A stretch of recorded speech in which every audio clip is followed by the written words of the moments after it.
د دې وظیفې په برکت سره به دې رب العالمین په دولت سره مالامال کړي، یعنی رب العالمین به درته ښه ډېر دولت درکړي.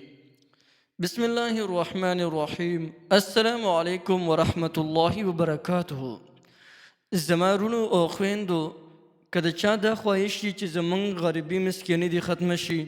موږ دې الله جل جلاله مالداره کړي، هغوی دې د الله اکبر وظیفه رونیسي، انشاءالله چې زر تر زره به رب العالمین مالداره کړي، غریبي مسکیني فقیري به ختمه شي. که یو انسان فلا علاج مرض کې مبتلا شوی دی او هغه غواړي چې زما دغه لا علاج مرض د رب العالمین ښه کړي، الله جل جلاله به د دې وظیفې په برکت سره ښه کړي انشاءالله. دې نه علاوه یو انسان ته یو ډېر ضروري حاجت راپېښ شلو، هغه ضروري حاجت چې هغه وایي چې زما د حاجت دې فوراً پوره شي، د هغې ضروري حاجت دپاره هم د الله اکبر وظیفه ډېره زبردسته وظیفه ده. یا یو انسان د دې خبرې خواهش کوي چې یاره زما روزي د رب العالمین پراخه کړي او داسې دې پراخه کړي چې زه د خپلو ګاونډیانو ته خم رسوم او هغوی ته ورکومه،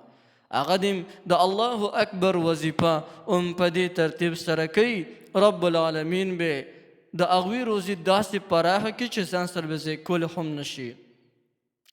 دغرنګې د رشتې د بندش دپاره، د چا کاروبار نه وي د کاروبار دپاره،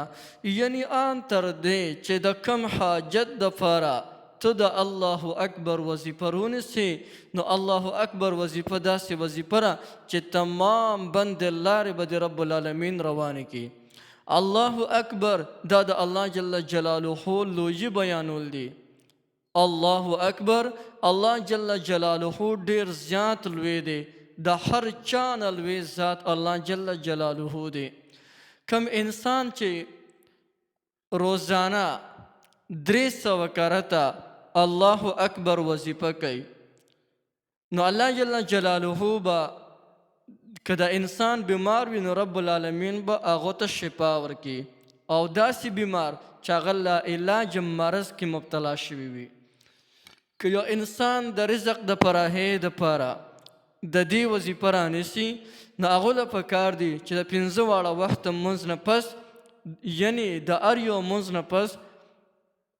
300 کرته الله اکبر وظیفه کوي، رب العالمین به د دې انسان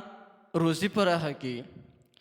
او که چېرته یو انسان ته سخت حاجت او سخت مشکل راپېښ شي، دی وایي چې زر تر زره د رب العالمین زما د حاجت او د مشکل حل کړي، نو د هغې دپاره د الله اکبر وظیفه په دې ترتیب سره وکړي چې د کور مالت هغه زنانه راغونډوي او په هغې باندې کوي، که ځان له نور کسان راغونډوي په هغوی باندې کوي، او که یو کس ته په یوازې کولو باندې دا وظیفه اساني په یوازې باندې هم کېږي. دې له به یو وخت مقرر کړئ او په هغه وخت کې به تاسو 80,000 کرته 70,000 مرتبه، یعنی 80,000 کرته به الله اکبر وظیفه وکړئ. که په یو ورځ کې مو کړه، په 2 کې مو کړه، 3 کې مو کړه، او که په میاشت کې مو کړه، هغه تاسو پورې منحصره ده چې تر څو پورې تاسو دا وظیفه کولی شئ. یعنی په ورځ کې تاسو لکه مثلا 15,000 کرته مو ویلې، 10,000 کرته مو ویلې، 20,000 مرتبه، دغه رنګه چې څونه تاسو ته اساني هغه نه ویلی شئ، خو ځان سره شمېر یا ساتئ چې کله 80,000 پوره شي بیا پرې د زړه د اخلاصه دعا وکړئ. دعا خو به روزانه کوئ، لیکن دغه ټیم کې د زړه د اخلاص دعا وکړئ د خپل حاجت دپاره، یا الله زما د پلانکي حاجت پوره کړي، نو انشاءالله چې د دې وظیفې په برکت به دې